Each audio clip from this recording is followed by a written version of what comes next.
Assalomu alaykum, hurmatli vatandoshlar. Qanday ahvolinglar? Yaxshimi? Obdan turib Bugun 12-oyning 12 kuni. Ya'ni 12-oyning 12 kuni bu kun bo'lsa, Prezident Trump efendim uchun intayin ko'ngilsiz. Bunda aytganda Amerikaning Oliy sud mahkamasi Trump efendimni nihoyat umidsizlantirib etgan bir kun bo'ldi. Bundaq bo'lishidagi sabab Amerika Georgia shtati qatarlıq 4 shtatning ustidan Amerika davlatining 50 shtat ichida ikkinchi cho'ng shtat yer ko'limida bo'lsin, yer osti boyliqda bo'lsin, yer usti boyliqda bo'lsin, jo'grafiyalik o'rinda bo'lsin, har jihatda afzallik ega bo'lgan haqiqiy amerikalik qizil bo'yinliqlar ham Amerika jumhuriyatchilar an'anachilarning beshugi bo'lgan Texas shtati Amerika saylimida qonunsizlik qilgan bu 4 shtatning ustidan Amerika qo'shma shtat Oliy sud mahkamasiga arz sunudi. Texas shtatining bu arzini qo'llagan va Texas shtatining arz qilish sepiga qo'shilgan jumhuriyatchilar shtati bag'an siri ko'payib 20 dan oshgan. Bunda aytganda Texas shtatining bu sepiga qo'shilgan shtatlar 20 dan ortiq degan gap. Ba'zi bir xabarlar qarag'an chaqda bu sepning soni 30 ga yiqilishibdi. Saylamga qonunsizlik qilgan bu 4 shtatning ustidan Texas shtati va nurg'unlagan jumhuriyat shtatlari bilan birlikda Amerika qo'shma shtatlar Oliy sud mahkamasiga arz sungan va qonunliq bir taraf qilishni talab qilgan. Amerikaning saylam jarayonidagi qonunsiz ishlarga nisbatan Prezident Trump efendimmi biz sud ko'rishayli degan. Mana mushu halqiliq mezgilda Amerika Oliy sud mahkamasi bugun Texas shtatining sungan arzini rad qildi. Bunda aytganda Texas shtati va Texas shtati bilan birlashgan 20 dan ortiq shtatlarning bu arzini Amerika qo'shma shtatlar Oliy sud mahkamasi rad qildi. Bu xabar bugun dunyo bo'yicha, yana Amerika tarixida butun jahonni zilzilga keltiradigan bir voqea bo'ldi. Men bu xabarni anglab ko'nglim nihoyat yerim bo'ldi. Amerika davlatini butun dunyoning mashali deb tushunatdi. Bu mashalmi o'chib qolay dedi.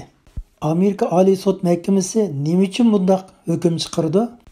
Amerika Oliy sud mahkamasining chiqargan hukmi bo'lsa, arz qiluvchi Texas shtati Amerika qo'shma shtatlarining ichidagi bir shtatsan. Sening boshqa shtatlar to'g'risida boshqa shtatlarning saylam ishlariga sening arz qilish salohiyating to'shmaydi. Boshqa shtatlarning saylam qilish ishlariga aralashish huquqing yo'q deb rad qildi. Ochiq qilib aytganda Texas shtati boshqa bir shtatlarning saylam ishlariga aralashamaysan demoqchi. Mana bu Oliy sud mahkamasining rad qilish sababi.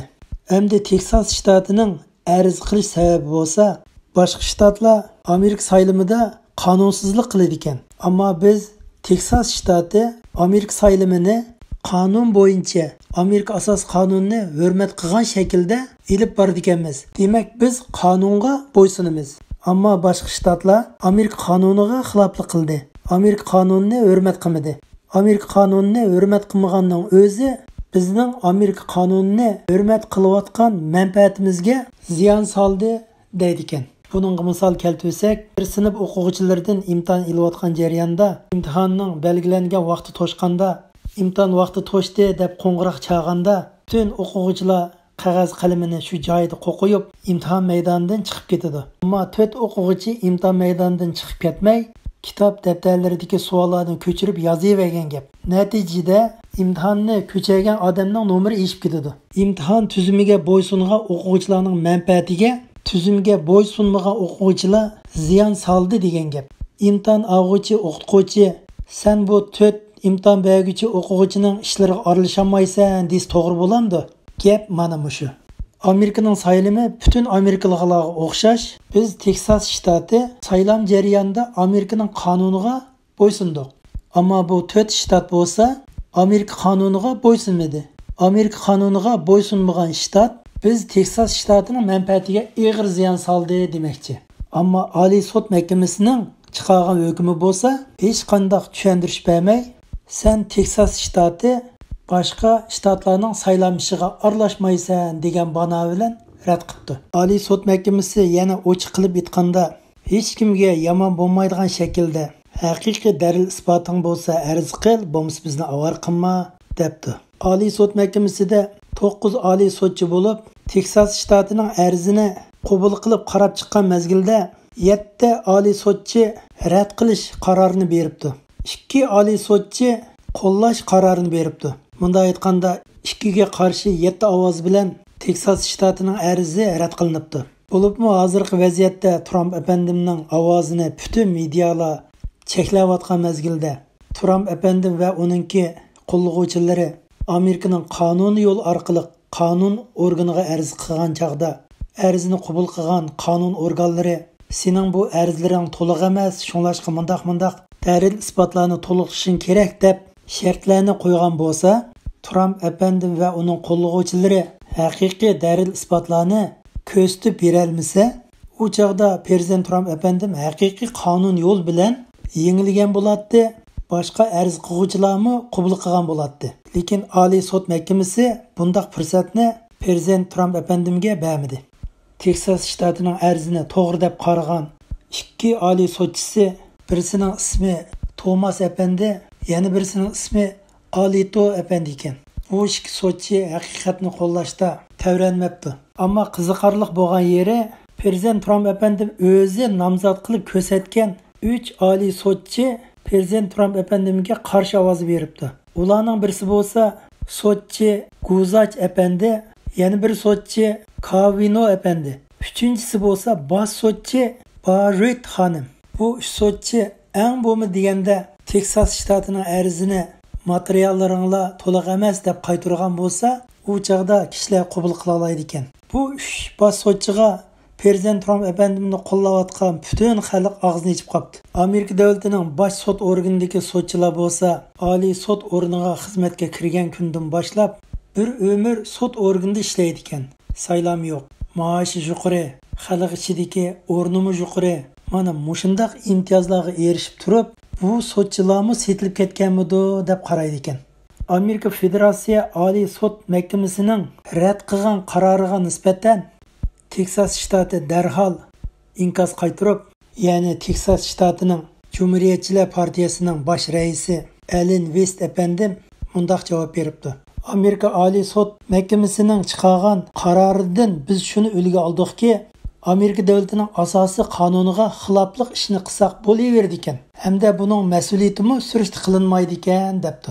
Ya'ni so'zida Cumhuriyetimizning bundan keyingi qonuniy ishlariga zo'r ta'sir ko'rsatadigan bo'ldi. Shuning uchun biz bundan keyin Amerika qonunini qo'g'daydigan ittifoqdosh birlik sap qurishimiz kerak debdi. Teksas shtati har vaqt davlat qonunini qo'g'daydigan va qonun bo'yicha ish qiladigan o'rin deb javob qaytaribdi. Demak, Amerika Federatsiya Oliy sud mahkamasining qarorini Teksas shtatimi rad qilgan gap. Rad qilgan gapni Teksas shtatining Cumhuriyetchilar partiyasining raisi degan gap. Ya'ni ochiq qilib aytganda, biz davlat qonuni bo'yicha ish qilyapsak, to'g'rini rad qilib xatoni qabul qilgandan keyin Amerika Qo'shma Shtatlar guruhidan biz ayrılib chiqib ketsak qanday qilsan degan puroq chiqadi ekan. Hamda Amerikaning Teksas shtati zodi qanday shtat, buni tushunib baqsaq, Teksasliklarning bundaq bir tamsil maqolasi bor ekan. Kimga cheqilsang cheqil, qizil bo'yin Teksasliklarga cheqilib qolma deydigan so'z bor ekan.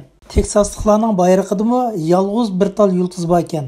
O'zini ayrim bir davlat bilan teng o'rinda qo'ydi ekan.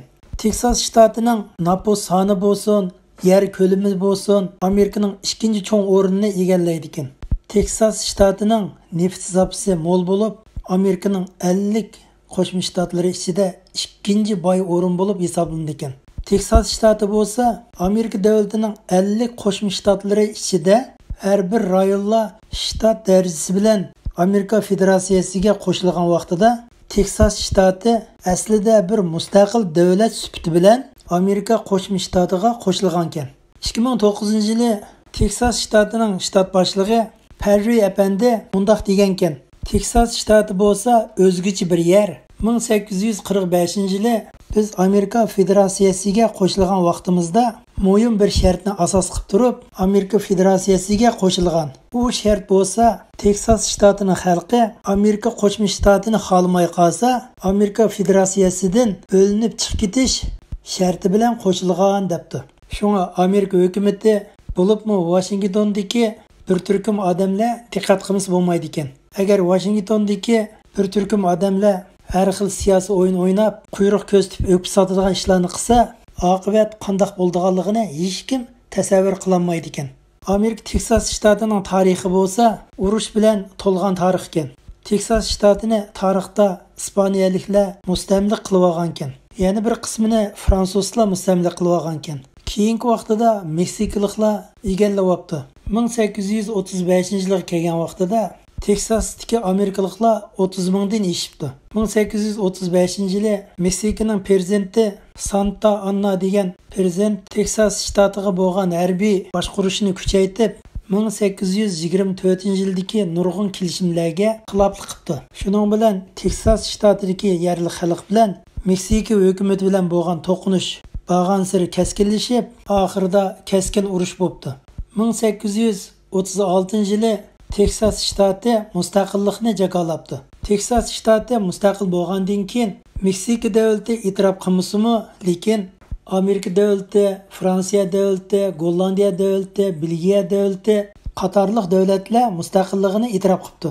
Shuning bilan Teksas davlati 9 yil mustaqil davlat bo'lib mavjud bo'ldi. 1845-yilga kelganda Teksas shtati mustaqil bir davlat sifati bilan Amerika Federatsiyasiga qo'shilibdi. Shunlashqa Amerika Teksasliklarning deydigan gapi, agar Amerika Federatsiya hukumati Amerikaning asosiy qonuni bo'yicha har qaysi shtatlarga barobar va adil hukmronlik qilmasa, u chaqda Teksas shtatining o'zining davlat qonuni bo'yicha Amerika Federatsiya hukumatiga islohot yurgizalaydi ekan yoki bo'lmasa Amerika Federatsiya hukumatini amaldan qoldirib yetalaydi ekan. Bu Teksas shtatining qonuni ekan. Hammanglarning qimmatli vaqtinglar uchun ko'pdan ko'p rahmat.